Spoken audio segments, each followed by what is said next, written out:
তেলিয়ামুড়া মহকুমা হাসপাতালে বিধায়িকা তথা মুখ্য সচেতকের আচমকা পরিদর্শন ঘিরে তীব্র রাজনৈতিক চর্চা, বিরোধী দলনেতা এবং বিধায়িকার তর্ক বিতর্ক তুঙ্গে। ত্রিপুরার খোয়াই জেলার তেলিয়ামুড়া মহকুমা হাসপাতালে বিধানসভার মুখ্য সচেতক তথা স্থানীয় বিধায়িকা কল্যাণী সাহা রায়ের আচমকা পরিদর্শন এবং তার পরবর্তী পরিস্থিতিকে কেন্দ্র করে ত্রিপুরা রাজ্য রাজনীতিতে ব্যাপক শোরগোল পড়ে গিয়েছে। এই ঘটনায় শাসক দল বিজেপির ও বিরোধী সিপিআইএম দলের মধ্যে শুরু হয়েছে তীব্র বাকযুদ্ধ। তেলিয়ামুড়া মহকুমা হাসপাতালে বিধায়িকা কল্যাণী সাহা রায়ের আকস্মিক পরিদর্শনের ধরন এবং সেখানে কর্তব্যরত চিকিৎসকদের সঙ্গে তার আচরণের কড়া সমালোচনা করে বিরোধী দলনেতা তথা সিপিআইএম রাজ্য সম্পাদক জিতেন্দ্র চৌধুরী। ত্রিপুরা থেকে বিক্রম কর্মকারের রিপোর্ট, বিগ নিউজ বাংলা। গতকাল তেলিয়ামুড়াতে সেখানকার স্থানীয় বিধায়িকা তথা ত্রিপুরা বিধানসভার সরকারি মুখ্য সচেতক মহোদয়া, তিনি মহকুমা স্বাস্থ্য আধিকারিক তার সাথে যে ব্যবহার করেছেন, ইতিমধ্যে সমাজের মাধ্যমে তা ভাইরাল হয়েছে। সেখানে এই যে ছবিটা বা ওই ঘটনাটা যেরকম ভাবে সমাজের মাধ্যমে এসছে, এখানে কয়েকটা দিক আছে। প্রথমটা হলো, এটা শুধু তেলিয়ামুড়া কেন, মাননীয় বিধায়িকা যে সেখানে স্বাস্থ্য আধিকারিকের সাথে যে কথাবার্তা পদ্ধতি, গোটা ত্রিপুরা রাজ্যের স্বাস্থ্য ব্যবস্থার তার যে নগ্ন চিত্র, এটা শুধু আধিকারিকদের উপর দোষারোপ করে লাভ নেই। সেখানে রাজ্যের মধ্যে প্রথমত হলো স্বাস্থ্যকর্মীর অভাব,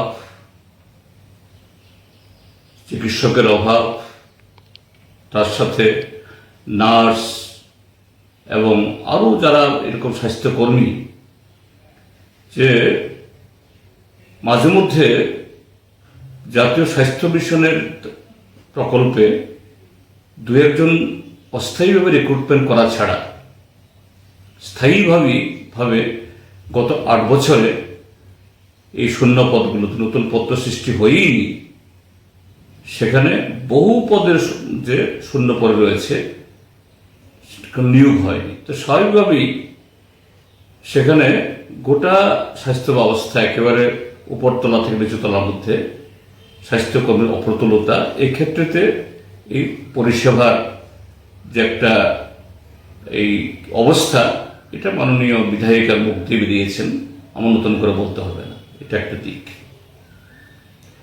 দ্বিতীয় দিক হলো, কোনো আধিকারিক যদি তার এই কি বলে মানে ভূমিকার কারণে পরিষেবা ক্ষুণ্ণ হয়, পুরো ব্যবস্থা সেখানে ভেঙে পড়ে, অবশ্যই আধিকারিককে বলতে হবে।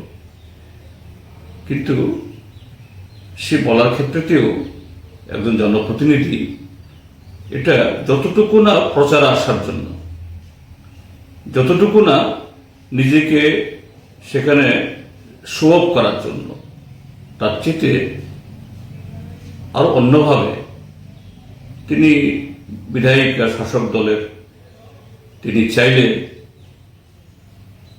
ঊর্ধ্বতন কোনো আধিকারিককে নিয়ে সেখানে একটা রিভিউ মিটিং করাতে পারতেন এবং সেই জায়গায় সেখানে আরো তীব্রভাবে কেন এই কোনো একটা হসপিটাল বা কোনো একটা মহকুমাতে এরকম একটা এই অব্যবস্থা এবং তার সুরাহার কি পদক্ষেপ হওয়া যেতে পারে, এগুলি আসতে পারতেন।